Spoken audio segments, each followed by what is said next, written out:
राजधानी दिल्ली से BJP headquarter से हमारी ये लाइव कवरेज। आज का दिन भारतीय जनता पार्टी के लिए बेहद ज्यादा खास है। दुनिया की सबसे बड़ी पार्टी जिसमें अब नवीन युग की शुरुआत हो चुकी है। सबसे पहले आपको तस्वीरें दिखाई किस तरीके से भव्य स्वागत की तैयारियां नितिन नवीन के आगमन को लेकर के भारतीय जनता पार्टी के कार्यकर्ता इस वक्त गदगद नजर आएंगे। भारत माता की जय के उद्घोष, इसके अलावा पार्टी को लेकर के तमाम लोग हैं वो यहाँ पर मौजूद है नए राष्ट्रीय कार्यकारी अध्यक्ष के स्वागत के लिए। और ये तस्वीरें बता रही है कि किस तरीके से लोगों में जुनून है, किस तरीके से लोगों में उत्साह है। यहाँ पे चले तमाम कार्यकर्ता है उनसे बात करते हैं और जानते हैं कि उनके मन में इस वक्त क्या कुछ चल रहा है। नितिन नवीन आ रहे हैं, किस तरीके से उत्साह है, किस तरीके से उत्साह है? आप देख रहे हैं सब कुछ आपके सामने, कितना उत्साह है लोगों के बीच में।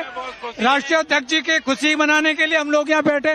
जय श्री राम जी को जय श्री राम। ये खुशी है, ये वो तमाम लोगों की, और यहाँ पर वो तमाम कार्यकर्ता जो कि देश के अलग अलग हिस्सों से आए। सबसे पहले आपको एक रिपोर्ट दिखाएंगे, लेकिन उससे पहले एक बड़ी खबर आपको ये बता दें कि नितिन नवीन अब से कुछ देर के बाद यहाँ पर पहुँचने वाले हैं। पटना से उनका विमान जो कि उड़ान भर चुका है। और सबसे बड़ी बात है कि दिल्ली की मुख्यमंत्री रेखा गुप्ता उनको रिसीव करने के लिए दिल्ली स्थित IGI एयरपोर्ट पर पहुंच चुकी है। खबर यह है कि अब से 1 घंटे के बाद यानी कि लगभग 3:30 बजे नितिन नवीन यहां पर पहुंचेंगे। बीजेपी मुख्यालय में स्वागत की भव्य तैयारियां हैं। जेपी नड्डा नितिन नवीन को रिसीव करने वाले हैं। जेपी नड्डा के साथ ही नितिन नवीन ग्राउंड फ्लोर पर पार्टी के राष्ट्रीय अध्यक्ष के कक्ष में पहुंचेंगे।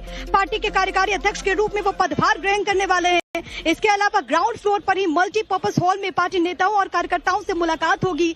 दिल्ली के बीजेपी मुख्यालय में इस दौरान बिहारी डिश की खास व्यवस्था की गई है। अब सबसे बड़ी बात है कि यहाँ पर कार्यकर्ताओं के लिए दही चूड़ा की व्यवस्था है, मखाना वाली खीर की भी व्यवस्था यहाँ पर की गई है। आपको एक रिपोर्ट हम दिखा देते हैं। बीजेपी में नवीन युग की शुरुआत हो चुकी है। भारतीय जनता पार्टी के नए राष्ट्रीय कार्यकारी अध्यक्ष नितिन नवीन यहाँ पर पहुंचने वाले हैं भारतीय जनता पार्टी के दिल्ली स्थित हेडक्वार्टर में। लेकिन उससे पहले एक बहुत दिलचस्प तस्वीर है, वो जरा आपको दिखा देती हूँ। यहाँ पर जितने भी कार्यकर्ता हैं उनके लिए विशेष इंतजामात किए गए हैं। आप यहाँ पर देखेंगे कि यहाँ पर आपको दही चूड़ा नजर आएगा। अच्छा, जो लोग बिहार से ताल्लुक रखते हैं उनको मालूम है कि हमारे यहाँ 14 जनवरी को यानी कि मकर संक्रांति के मौके पर दही चूड़ा का बहुत ज्यादा प्रचलन है और काफी महत्व भी है बिहार में। तो इसी वजह से यहाँ पर जो तमाम लोग हैं, तमाम जो कार्यकर्ता हैं, उनके लिए यहाँ पर विशेष व्यवस्था की गई। इसी के साथ यहाँ पर मखाना खीर भी, आपको याद होगा कि जब बीजेपी ने प्रचंड जीत हासिल की थी, एनडीए ने प्रचंड जीत हासिल की थी बिहार में, तो उसके बाद लिट्टी चोखा यहाँ पर तमाम कार्यकर्ताओं के लिए व्यवस्था की गई थी। लेकिन यहाँ पर अब जब बिहार के रहने वाले नितिन नवीन को बड़ी जिम्मेदारी नए राष्ट्रीय कार्यकारी अध्यक्ष के तौर पर मिली है, तो यहाँ पर जितने भी लोग हैं उनका स्वागत कुछ इसी तरीके से यहाँ पर किया जा रहा है। और उनके लिए यही दही चूड़ा, यहाँ पर आपको सबके हाथों में थाली नजर आएगी जिसमें दही चूड़ा है, मखाना खीर है। तो ये विशेष प्रबंध किए गए। कुछ लोग हैं, कुछ कार्यकर्ता हैं, मुझसे बात करते हैं और जानते हैं कि वो कितने उत्साहित हैं, वो कितने खुश हैं। यहाँ पर नितिन नवीन आने वाले हैं, कैसा लग रहा है आपको? बिल्कुल आ रहे हैं, हमारे नए राष्ट्रीय अध्यक्ष माननीय नितिन नवीन जी आने वाले हैं और थोड़ी देर में उनकी एक आप और दिखाएंगे, कैमरामैन से बोलिएगा। दही चूरे का रिवाज, दही चूरा का भी है जी। सरकार के मंत्री नितिन नवीन जी को बड़ी जिम्मेदारी दी गई है। कार्यकारी राष्ट्रीय अध्यक्ष बीजेपी का उन्हें नियुक्त किया गया है। हमारे साथ गिरिराज सिंह जी हैं, केंद्रीय मंत्री। एक बार बात करेंगे। गिरिराज साहब, बड़ी जिम्मेदारी और बिहार के लिए भी एक गौरव की बात है, प्राउड फील कर रहे हैं आप लोग? बिल्कुल आपने सही रखा। जनसंघ से लेके भारतीय जनता पार्टी तक ये पहली बार केंद्रीय नेतृत्व ने इतना बड़ा तोहफा, इतना बड़ा सौगात बिहार को दिया है। और ये भारतीय जनता पार्टी ही है जो पोस्टर साटने से लेकर के राष्ट्रीय अध्यक्ष बनाने का बन सकता है। ये गांधी परिवार में नहीं हो सकता। युवा के हाथ में कमान है। युवा के हाथ में, युवा कैसे हैं वो भी 60 के अब हो रहे हैं। 60 का अगर युवा है तो हमारा 45 का राष्ट्रीय अध्यक्ष नेक्स्ट जनरेशन है। अभी 2 राज्यों के चुनाव हैं, बड़े राज्य जिसमें बंगाल भी है। किस तरह से देख रहे हैं, कितनी बड़ी भूमिका होगी उसमें? देखिए, नितिन नवीन जी के होने से युवाओं में एक नया संचार, युवा सोचेगा मैं कुछ भी हो सकता हूँ, मैं भी जा सकता हूँ। तो ये एक नए संचार आएगा, ऊर्जा आएगा।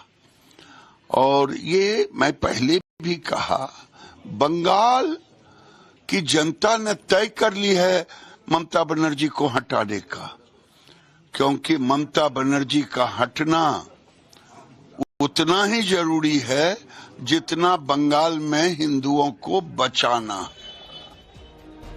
और आइए अब ये जान लेते हैं कि मोदी शाह की वो 10 सोच क्या है जिसकी वजह से नितिन नवीन को राष्ट्रीय कार्यकारी अध्यक्ष के तौर पर कमान मिली, उन्हें एक कुर्सी मिली। तो इसमें सबसे अव्वल पहली सोच ये है कि वो युवा नेतृत्व है जिनको आगे बढ़ाने की कोशिश एक तरीके से भारतीय जनता पार्टी यहाँ पर करती है, उसको प्रोत्साहन देने की कोशिश एक तरीके से इस फैसले के साथ यहाँ पर की गई है। दूसरी सोच ये है कि कार्यकर्ता का सम्मान। अब नितिन नवीन क्योंकि ग्राउंड जीरो पर लगातार सक्रिय रहे, इसी वजह से उनको ये कमान देकर के मैसेज देने की कोशिश की गई है कि यहाँ पर कार्यकर्ताओं का सम्मान हो रहा है। तीसरी सोच ये है कि सरकार संगठन का लंबा चौड़ा अनुभव है नितिन नवीन के पास, जिनकी वजह से उनके हक में ये पूरा फैसला जाता है। चौथी सोच ये है कि चुनावी कामयाबी का रिकॉर्ड भी उनके नाम है। छत्तीसगढ़ में साल 2023 में प्रभारी के तौर पर उन्होंने जिम्मेदारी निभाई और वहां पर बम्पर जीत दिलाई। पांचवी सोच ये है कि बतौर मंत्री परफॉर्मेंस को इनाम दिया गया है। पथ निर्माण मंत्री के तौर पर, सड़क विकास मंत्री के तौर पर भी उन्होंने जिम्मेदारियों का निर्वहन किया। इसके अलावा छठी सोच ये है कि संघ से उनका तालमेल काफी बेहतर है, ये भी उनके प्लस में गया। सातवीं सोच ये भी रही कि विवादों से नाता नहीं है, एक बहुत साफ छवि नितिन नवीन की रही है और इसी वजह से ये सोच के साथ उनको मौका मिला है। आठवीं सोच ये है कि पूर्वांचल में पार्टी की पकड़ जिसको और मजबूत करने की कोशिश यहाँ पर की गई है इस फैसले के साथ। नौवीं सोच ये है कि 2029 की तैयारी के तौर पर भी इस बड़े फैसले को देखा जा रहा है। 10वीं सोच जो भारतीय जनता पार्टी की परंपरा को जानते हैं, आपको मालूम है कि भारतीय जनता पार्टी हमेशा चौंकाने के लिए जाना जाती है और ऐसे में सरप्राइजिंग फैक्टर के तौर पर भी इसे देखा जा रहा है।